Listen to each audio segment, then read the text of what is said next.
Ministro da Educação diz que MEC vai repassar imediatamente 10 milhões de reais para recuperar o Museu Nacional. Milhares de pessoas protestam na Quinta da Boa Vista contra a destruição do museu. Ministro da Saúde prorroga a vacinação contra sarampo e pólio. Nenhum estado cumpre meta de qualidade no ensino médio, segundo o IDEB 2017. PT decide recorrer à ONU e ao STF por candidatura à presidência. Ex-governador de Goiás, Marconi Perillo, do PSDB, vira réu por corrupção passiva. Abusar de vegetais nas refeições é, segundo a ciência, a melhor maneira de combater doenças. Brasileira Marta é indicada ao prêmio de melhor jogadora da FIFA. Agora no Jornal das 22.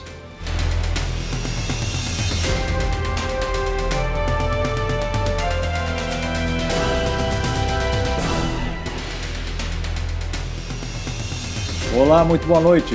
Boa noite. O patrimônio perdido com o incêndio no Museu Nacional ainda é incalculável. A Polícia Civil do Rio de Janeiro abriu um inquérito para investigar o que provocou a tragédia. Os bombeiros disseram que a falta de água nos hidrantes prejudicou os trabalhos. A água teve que ser retirada de um lago. O Museu Nacional tinha fechado às 5 da tarde e por volta das 7h30 as chamas começaram a destruir 200 anos de história. Depois de mais de 6 horas, os bombeiros conseguiram controlar o incêndio. O comandante-geral do Corpo de Bombeiros afirmou que não havia risco de o museu desabar. Segundo ele, as paredes externas do prédio são bastante grossas e, embora muito antigas, resistiram ao fogo. O trabalho de rescaldo vai ser minucioso, com acompanhamento de funcionários do museu. No processo de rescaldo, a gente vai ter a participação de funcionários do museu. Vai ser um processo bem lento para que a gente possa, quem sabe, resgatar algum fragmento, alguma coisa que possa ainda ter valor histórico. 80 bombeiros de 20 quartéis foram deslocados para trabalhar no combate às chamas que transformaram em escombros parte da história do país. Os 2 hidrantes próximos ao Museu Nacional apresentaram problemas no começo do combate às chamas. Sem pressão suficiente, a solução foi retirar água de um lago próximo ao caminhão da corporação e depois levar ao local do incêndio. O imprevisto atrasou o trabalho de combate às chamas. Os 2 hidrantes mais próximos aqui estavam sem carga, a gente pediu que a SEDAI manobrasse, eles ainda não conseguiram, mas nos mandaram água de carros-pipa que estão abastecendo hidrantes próximos. O reitor da UFRJ, instituição responsável pelo museu, também fez críticas. Faltou uma logística e uma capacidade de infraestrutura do Corpo de Bombeiros que desse conta de um acontecimento tão devastador como foi esse incêndio. A Companhia Estadual de Águas e Esgoto do Rio de Janeiro, a SEDAI, negou a falta de água nos hidrantes e disse que a região estava plenamente abastecida. Segundo os bombeiros, praticamente tudo foi destruído. Somente itens da parte de botânica e alguns documentos conseguiram ser recuperados. O Museu Nacional é a instituição científica mais antiga do país e tinha um acervo de mais de 20 milhões de itens. Cerca de 3 milhões de itens estavam em outro prédio. A historiadora Regina Dantas lamentou o ocorrido. Porque parece um pesadelo. Eu dormia achando que era um pesadelo, que eu ia acordar. Não. A Defesa Civil do Rio vai manter interditado o prédio do Museu Nacional por risco de desabamento. O Ministério da Educação anunciou a liberação de 10 milhões de reais para as obras de recuperação. E o presidente Michel Temer está articulando o apoio de bancos públicos e privados para mais obras no museu. 200 anos de história destruídos em poucas horas. As imagens internas mostram a dimensão da tragédia. Nos últimos 5 anos, os recursos destinados à instituição foram diminuindo. Sem dinheiro, o museu foi se deteriorando e a tragédia era anunciada. A Unesco, Organização das Nações Unidas para a Educação, a Ciência e a Cultura, considerou que o incêndio foi uma grande perda para o Brasil e para a humanidade. A entidade também destacou que está à disposição das autoridades brasileiras para mobilizar toda a sua experiência e ajudar na reconstrução. O ministro da Educação, Rocieli Soares, afirmou que o MEC vai repassar imediatamente 10 milhões de reais para a Universidade do Rio de Janeiro, que é a responsável pelo local. Já o Planalto divulgou nota e disse que o presidente Temer está mobilizando bancos públicos e privados para financiar mais obras no museu. Quem também falou do assunto foi o ministro da Secretaria de Governo, que disse que muitas pessoas estão se aproveitando da tragédia para aparecer. Eu não tenho visto, não vi ultimamente, pelo menos no horário, alguém destacando a história do museu, valorizando o museu, para que ele se tornasse mais amado pela nossa população. Isso é viúva, está parecendo muita viúva apaixonada, mas na verdade essas viúvas não amavam tanto assim o museu em referência. O museu foi praticamente todo destruído pelo incêndio. Técnicos da Defesa Civil verificaram que existe grande risco de desabamento. Podem desabar trechos remanescentes de laje, parte do telhado e paredes divisórias. Na área externa, não há risco iminente, mas há problemas pontuais. Diante desse cenário, o diretor do museu exige investimentos. O que a gente tem que fazer agora é agir. E agir se dá em 4 linhas. Primeira linha, imediatamente a concessão desse terreno. Eu já não estou mais pedindo, eu estou exigindo. Mudou. Eu não peço mais, eu estou exigindo. Segundo, imediatos recursos para que a gente possa dar segurança a esse terreno. E é barato, 200 mil você faz isso.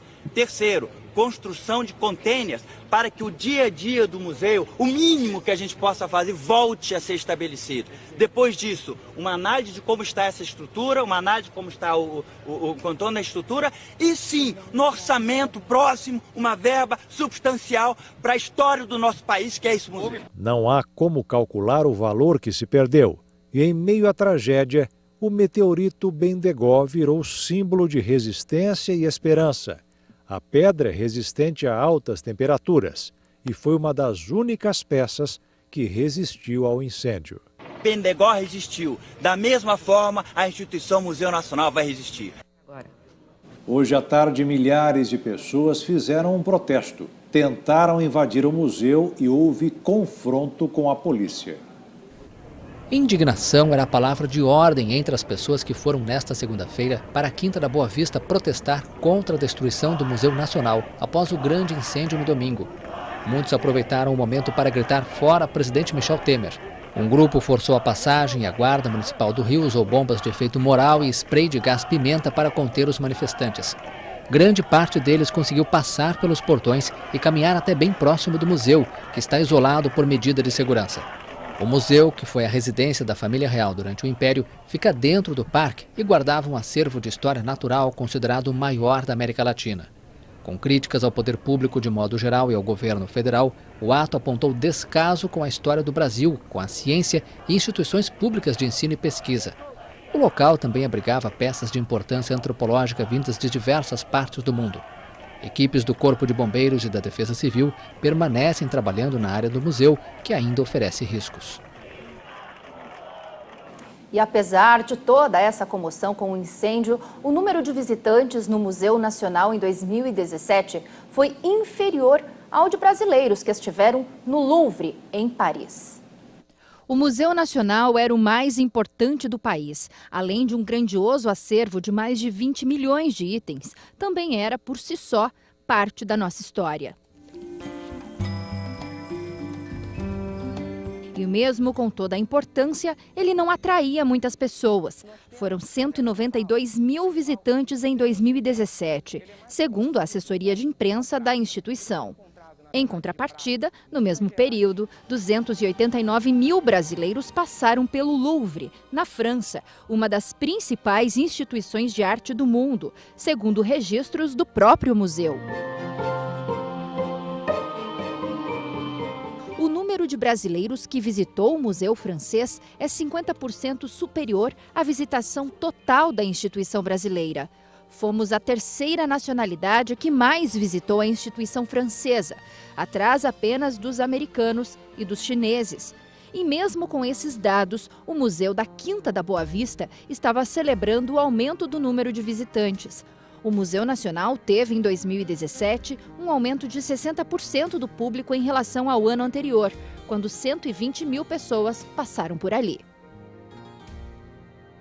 O Ministério da Saúde prorrogou a campanha de vacinação contra o sarampo e contra a pólio.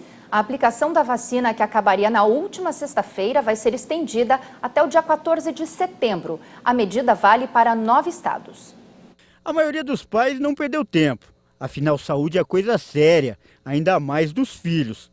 E a senhora foi vacinar logo que começou a campanha e esperou? Como é que foi? Foi logo que começou a campanha, já estava lá no posto. E é uma preocupação? Logo que começa a campanha, você corre atrás disso? Corro para vacinar ele. Tá tudo em dias a vacina dele, não deixa atrasar nenhuma. Isso fica com a cabeça mais tranquila? Mais tranquilas. Não, a mãe já levou já. Assim que já começou, ela já levou. Já. É uma coisa que preocupa? Sim, preocupa. É importante. Ela toma todas as vacinas? Sim, toma todas. Já tomou vacina? Já. Mas todo esse cuidado ainda não foi suficiente. O Ministério da Saúde anunciou a prorrogação da campanha, que acabaria na última sexta-feira. A aplicação das vacinas contra o sarampo e a pólio será feita agora até o dia 15 de setembro. E o motivo é que muitos locais não atingiram a meta de imunizar 95% das crianças com idade entre 1 e 5 anos. 9 estados fazem parte dessa lista. São eles: Rio de Janeiro, Roraima, Pará, Piauí, Distrito Federal, Acre, Bahia, Rio Grande do Sul, São Paulo, Alagoas, Rio Grande do Norte e Amazonas. De acordo com os dados do Ministério da Saúde, quase 20 milhões de doses foram aplicadas, sendo metade de sarampo e a outra metade de pólio. A estimativa é que de todas as crianças brasileiras que têm entre 1 e 5 anos de idade, 88% delas já foram imunizadas. A Patrícia fez a parte dela e olha que não foi pouco trabalho. A dona de casa tem 4 filhos. Com orgulho, ela mostra a carteirinha de vacinação toda preenchida. Ele tomou a sarampo e ela tomou a poliomielite e sarampo também. E é uma preocupação para a mãe dar logo a vacina, ficar com a cabeça mais tranquila? Sim, sim, porque é para a proteção deles mesmo, né? Não é só pra gente, né? É para eles mesmo. Então eu tenho essa preocupação, eu não tenho só eles, eu tenho mais 2. Então eu tenho essa preocupação de manter o caderno de vacinação sempre em dia. Quem não gosta muito são as crianças. E você, tomou vacina? Sim. É ruim? É. O que você fez quando você tomou vacina? Chorei. O que você fez?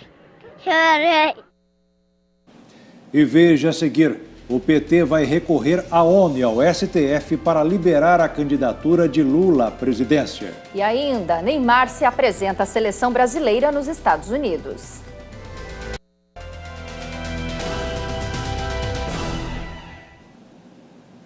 O ex-prefeito de São Paulo e candidato a vice-presidente na chapa do PT, Fernando Haddad, após visitar Lula, afirmou nesta segunda-feira que o partido vai recorrer à Organização das Nações Unidas e ao Supremo Tribunal Federal contra a decisão do TSE de barrar a candidatura de Lula à presidência. Já o Partido Novo entrou com mais 3 ações no Tribunal Superior Eleitoral, desta vez contra as inserções do programa eleitoral do PT na televisão.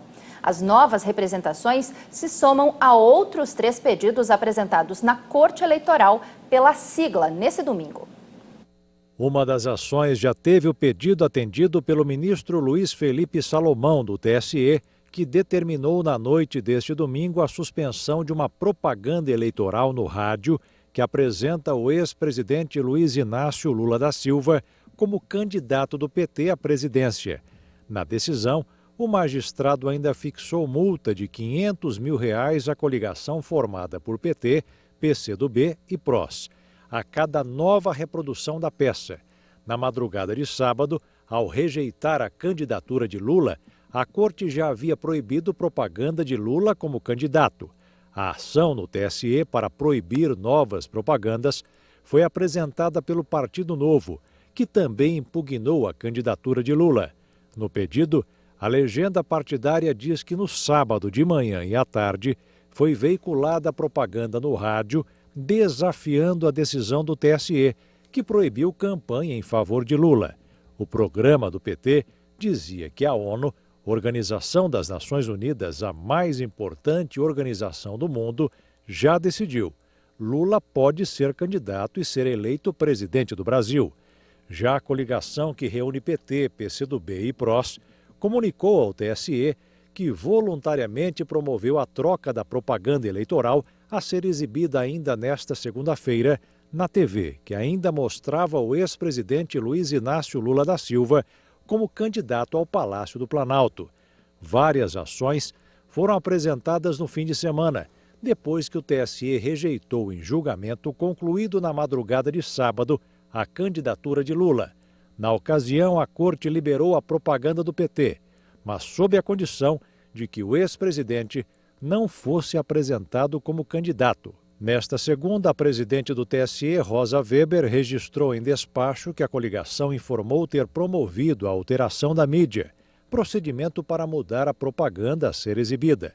A coligação pediu que o TSE tome as devidas providências para garantir regular veiculação em rede e inserções da nova propaganda eleitoral. No despacho, a ministra mandou comunicar o Ministério Público da mudança. Cotado para assumir a candidatura do PT à presidência, Fernando Haddad visitou nesta segunda-feira de manhã o ex-presidente Lula na sede da Polícia Federal em Curitiba, pela quinta vez nos últimos 20 dias. Neste encontro, a cúpula do PT recebeu o aval de Lula para manter a estratégia que já vinha sendo desenhada desde sábado, para adiar a troca na cabeça da chapa presidencial petista, mesmo diante da decisão do TSE de decretar a inelegibilidade do ex-presidente. E hoje nós expusemos ao presidente Lula todas as possibilidades jurídicas que estão à mão, à disposição dele, e ele tomou a decisão, por meio dos seus advogados, de, em primeiro lugar, peticionar junto à ONU, para que se manifeste sobre a decisão das autoridades eleitorais brasileiras, em relação à determinação da ONU de que a sua candidatura fosse registrada pelo Tribunal Superior Eleitoral. A avaliação dos petistas é que, para justificar aos eleitores a substituição por Fernando Haddad, o partido precisa deixar claro que tentou até o fim manter Lula na disputa eleitoral. Pelo raciocínio dos petistas, só assim a transferência de votos do ex-presidente para o ex-prefeito será eficaz. Em segundo lugar, de peticionar junto ao Supremo Tribunal Federal. Serão duas petições, dois recursos com pedido de liminar, tanto na esfera eleitoral quanto na esfera criminal, para que ele tenha o direito de registrar a sua candidatura no prazo que foi dado de 10 dias. Então, essas são as decisões do presidente na defesa da sua dignidade, do seu pleito, em respeito à soberania do povo de escolher o presidente da República. Há dentro do PT uma expectativa sobre acelerar ou não a substituição do nome de Lula pelo de Haddad na cabeça de chapa. Nesse caso, Manuela Dávila seria a vice da campanha. Uma ala do partido, no entanto, tem demonstrado sinais de que o melhor seria arrastar o máximo possível o nome de Lula e só trocá-lo dentro do prazo limite, que é 20 dias antes da eleição. O governo reconheceu que o crescimento econômico do Brasil é baixo. Veja essa e outras notícias nos destaques da economia. O ministro da Fazenda defendeu medidas de ajuste fiscal como principal instrumento para o país voltar a crescer. Para Eduardo Guardia, se o país não seguir o processo de reformas, será difícil crescer na média de 2,5% ao ano. Segundo o ministro, parte desse problema se deve à irresponsabilidade dos governos com o gasto público. Ele disse que nenhum governo entregou o gasto público menor do que recebeu desde 1991 e destacou que esse valor negativo ficou ainda maior a partir de 2008. Já o setor automotivo está quase se recuperando. A venda de veículos novos subiu 14,8% em agosto. Foram emplacadas pouco mais de 248 unidades. Dividindo os números por segmentos, os carros de passeio representam a maior fatia, com 203 mil unidades vendidas. Já no acumulado do ano, foram vendidos 1.632.000 veículos. E o ministro da Segurança Pública informou que a Polícia Federal vai investir mensagens que circulam em celulares e redes sociais sobre uma suposta nova paralisação de caminhoneiros. As principais entidades que representam a categoria disseram que não apoiam uma eventual nova greve. Segundo as fake news, a categoria estaria descontente com a decisão da Petrobras, que anunciou na sexta-feira um reajuste do preço do litro do óleo diesel de 13%. Já no sábado, a Agência Nacional de Transportes Terrestres informou que iria atualizar os preços da tabela de fretes para compensar o aumento do combustível. No mercado financeiro, a moeda americana fechou no azul no primeiro pregão do mês de setembro, com os investidores ainda de olho no cenário eleitoral. O dólar subiu 1,93%, cotada a R$ 4,150 na venda. O temor de uma nova greve dos caminhoneiros ainda assusta o governo, ainda mais depois de vídeos veiculados nas redes sociais durante o fim de semana, que trouxeram o medo de uma nova paralisação de volta. As associações dos caminhoneiros dizem que não têm intenção de fazer uma nova greve, mas que vão sentar com o governo para discutir um novo problema, o aumento de 13% no valor do diesel, divulgado na semana passada. Na última sexta-feira, a Agência Nacional de Petróleo divulgou os novos preços do óleo diesel que estavam congelados há 3 meses, desde a greve dos caminhoneiros. A ABICAM, Associação Brasileira dos Caminhoneiros, informou ainda neste domingo ter pedido uma reunião com o ministro da Casa Civil, Eliseu Padilha, para discutir o preço do combustível. Segundo a associação, o pedido foi feito na sexta. A Casa Civil disse que o governo federal está cumprindo com o que foi combinado com os caminhoneiros em maio e continua dialogando com a categoria. No domingo, representantes das principais entidades do setor disseram que negociam com o governo após a alta do preço do diesel anunciada pela Petrobras e que se posicionaram contra uma nova greve dos caminhoneiros. Em nota, a Casa Civil afirmou também que as ameaças de paralisação não são dos líderes que comandaram a última greve. Nesta segunda-feira, o Ministério da Segurança Pública divulgou uma nota informando que a Polícia Federal vai investigar mensagens que circulam nas redes sociais sobre uma suposta paralisação de caminhoneiros, alegando que essas ações causam transtorno à população, prejuízo ao mercado produtor e de serviços, constituem grave fator de desestabilização e têm grande potencial para provocar desordem pública. A CNTA, Confederação Nacional dos Transportadores Autônomos, afirma que não aprova uma eventual paralisação por parte dos associados da entidade. A ABICAM também confirmou que é contra uma nova greve e acrescentou que não há indicativos para uma nova paralisação entre os caminhoneiros. Juntas, as duas entidades reúnem 1,5 milhão de caminhoneiros.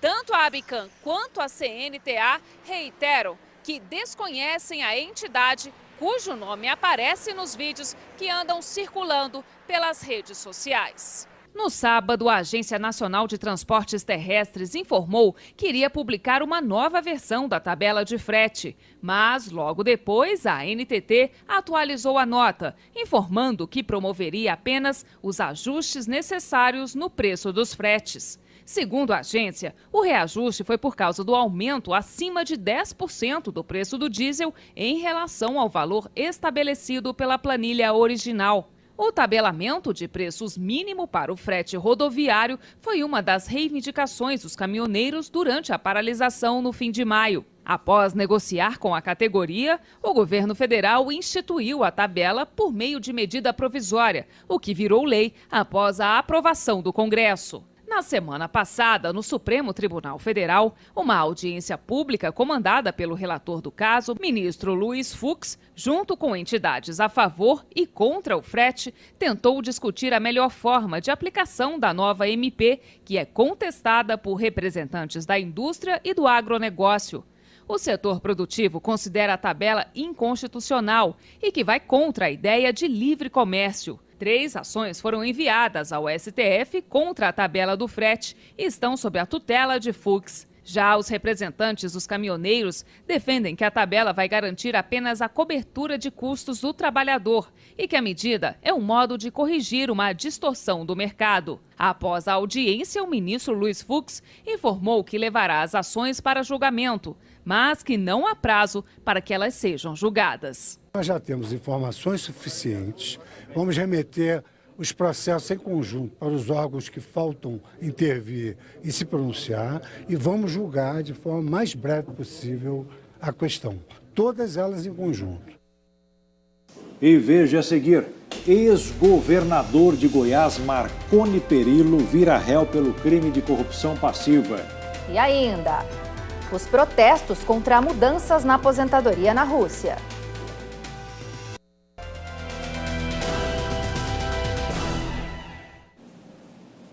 Passageiros de um ônibus no Rio de Janeiro viveram momentos de terror na manhã desta segunda-feira. O veículo tombou e deixou 45 pessoas feridas. O acidente aconteceu no aterro do Flamengo, na zona sul do Rio. Segundo o relato de testemunhas, o ônibus estava em alta velocidade e tombou depois de tentar desviar de uma viatura da polícia. O coletivo ainda invadiu um posto de gasolina e chegou a atingir outros veículos. O susto foi grande e houve muita correria. Os feridos foram socorridos para hospitais da região. Não houve registro de mortes. Em nota, a Real Auto Ônibus informou que está acompanhando o atendimento aos passageiros e prestando toda a assistência necessária aos que estavam no ônibus. A empresa informou ainda que apoia as autoridades nas investigações. Nenhum estado brasileiro conseguiu cumprir a meta de qualidade no ensino médio do IDEB 2017. E em relação ao ensino fundamental, somente 1 em cada 5 cidades conseguiu atingir a meta de resultados para os anos finais.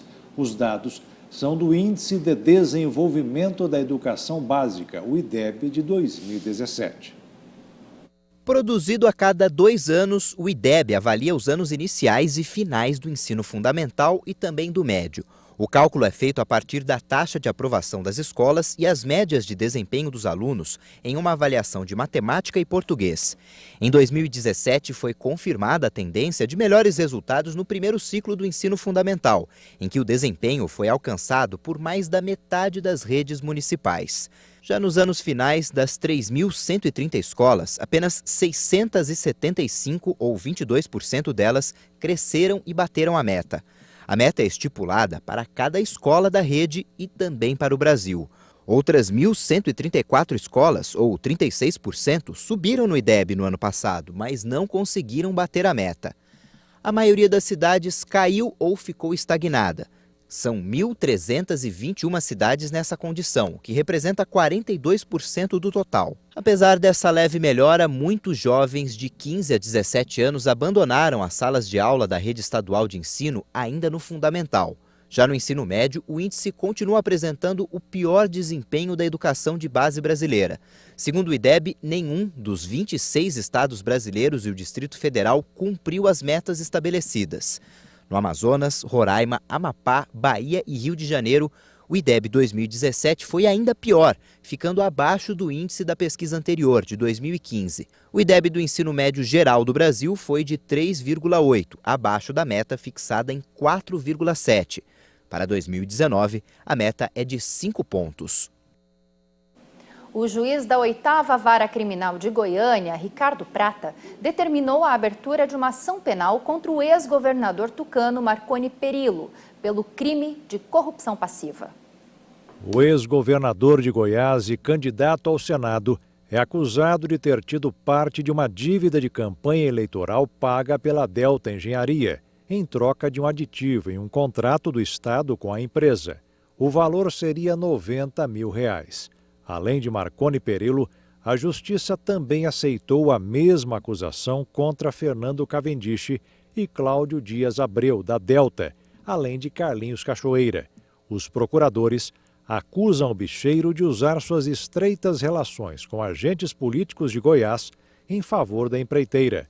A denúncia foi oferecida em março de 2017 pela Procuradoria-Geral da República ao Superior Tribunal de Justiça, mas com a renúncia do tucano para disputar o Senado, o caso foi enviado à primeira instância. O advogado Antônio Carlos de Almeida Castro, o Cacai, que defende Marconi Perillo, disse que a denúncia é fraquíssima e vai fazer um enfrentamento jurídico. A defesa dos outros citados ainda não se manifestou. Todos os candidatos à presidência da República prometem investir em saúde, educação, segurança e na geração de empregos.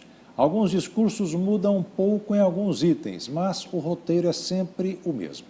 E ninguém promete fazer uma auditoria da dívida pública do governo, que fechou o ano passado em mais de 3,5 trilhões de reais. É ali que estão os maiores gastos do país e que impedem os outros que interessam ao cidadão.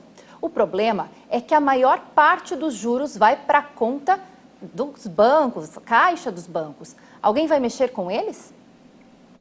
O brasileiro sabe quanto custa cair no rotativo do cartão de crédito. É isso que está acontecendo com o Brasil. Gasto que não recebe de impostos e precisa de renda extra. Lá vai empréstimo. Nós temos que saber que dívida é essa. Para quem pagamos toda essa montanha de recursos todo ano? E a auditoria é a ferramenta que vai trazer essa transparência. A transferência é grande. Os bancos são os primeiros da fila.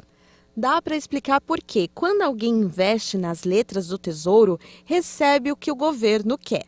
No caso do mercado financeiro, que inclui os fundos de investimento, são eles quem mandam nas taxas. É um bom negócio para eles. Em vez do endividamento público significar um aporte de recursos que iriam viabilizar investimentos importantes para o país e para a sociedade, a dívida está funcionando como esse mecanismo que continuamente transfere recursos públicos para o setor financeiro privado. Para se ter uma ideia de quanto custa a dívida pública para o Brasil, basta fazer uma comparação. No ano passado, foram pagos 368 bilhões de reais apenas em juros, enquanto o rombo da Previdência fechou 2017 em 268 bilhões. Ou seja, pagamos a mais 60 bilhões de reais apenas em juros. O detalhe é que o Brasil nem pagou esse dinheiro. Os juros passaram a fazer parte do volume total da dívida. Desde 2014, o governo não consegue guardar o necessário para quitar os juros. Temos sim pago uma montanha de juros indevidos, de forma inconstitucional. A auditora aposentada da Receita Federal, Maria Lúcia Fatorelli, fala assim porque já comandou o processo para conferir as dívidas de alguns países. No Equador, onde estavam pagando o que não deviam, o valor caiu 70%. Os dados da CEPAL mostram que o Equador erradicou analfabetismo e teve um desenvolvimento socioeconômico impressionante após 2008, quando foi concluída a auditoria da dívida. A Grécia é outro exemplo. O país estava quase fechando as portas quando a União Europeia decidiu ajudar. A auditoria mostrou que, na verdade, os europeus aproveitaram para acertar as contas dos seus bancos. E olha que, ao contrário do que se imagina, não foram poucos. A Grécia foi usada para operar esse mecanismo que o dinheiro da garantia dos países acabou indo para os bancos. Aqui no Brasil, um esquema semelhante está sendo implantado em vários entes federados. O Brasil fez uma auditoria que terminou em 2010. Descobriu irregularidades como as do Equador, mas não aconteceu nada. Faltou conferir os dados dos estados e municípios. Teria outra, mas este ano a Justiça suspendeu. Nós não temos dinheiro para as universidades, para os hospitais, para a segurança pública, para a previdência pública, para a assistência. Nosso povo está julgado na rua, as pessoas estão morrendo nas filas dos hospitais, as universidades estão sendo inviabilizadas. desemprego recorde, mas nós estamos remunerando diariamente a sobra de caixa dos bancos. E quando alguém ouvir falar em auditoria, não deve pensar que o país está dando um calote. A palavra é usada como arma para assustar todo mundo. Assim, fica tudo como está. Enquanto isso, na Rússia, a proposta de mudar as regras da aposentadoria fez com que a população protestasse nas ruas. Assim como aqui no Brasil, o governo quer aumentar a idade mínima para aposentar. Milhares de russos participaram de protestos neste domingo em todo o país contra o projeto do governo de elevar a idade de aposentadoria, apesar das recentes promessas do presidente Vladimir Putin de aliviar as medidas. Em Moscou, 7.500 pessoas, segundo as autoridades, se reuniram em 2 manifestações contra a reforma, que foi aprovada em uma primeira votação no parlamento em julho. Putin recuou e propôs a mudança da idade de aposentadoria das mulheres para 60 anos, ao invés de 63, como havia sido planejado, argumentando que seria incerto fazer outra coisa. Já o aumento da idade de aposentadoria para os homens foi mantido em 65 anos. Atualmente, os homens russos se aposentam com 60 anos e as mulheres com 55. Mesmo com o recuo de Putin, as manifestações se espalharam pelo país. Em São Petersburgo, cerca de 2.500 pessoas protestaram e em Samara, o ato reuniu 1.000 participantes. E veja a seguir, os juros do cheque especial passam de 300% ao ano. E ainda, a ciência comprova que a alimentação saudável ajuda a combater doenças.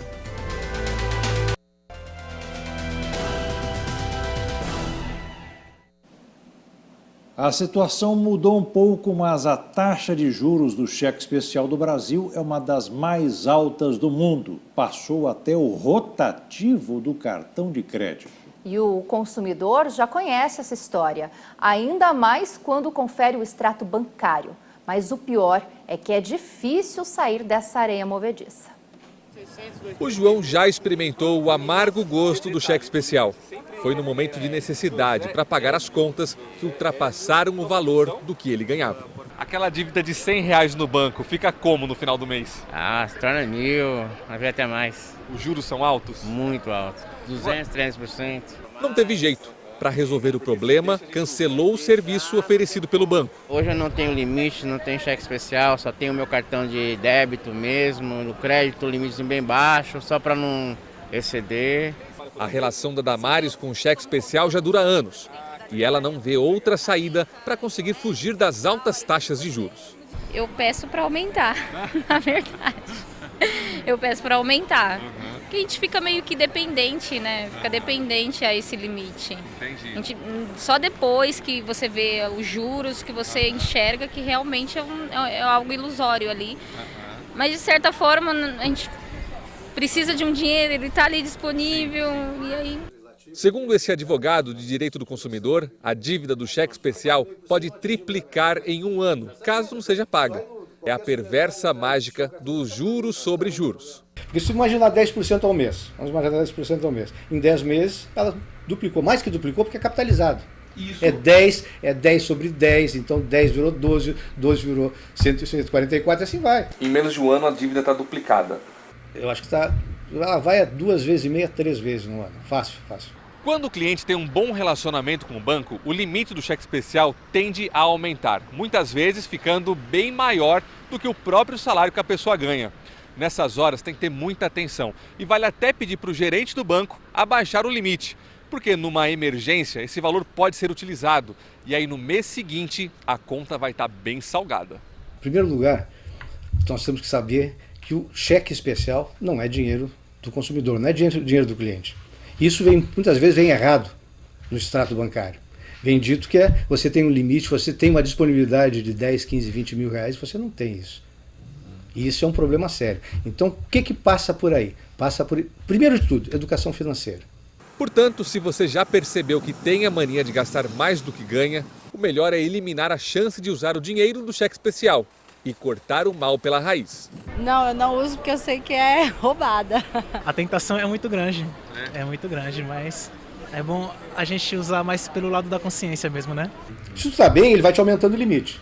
No momento que tu perdeu o emprego, perdeu a empresa, né, perdeu a fonte de renda qualquer, tu vai usar o cheque especial.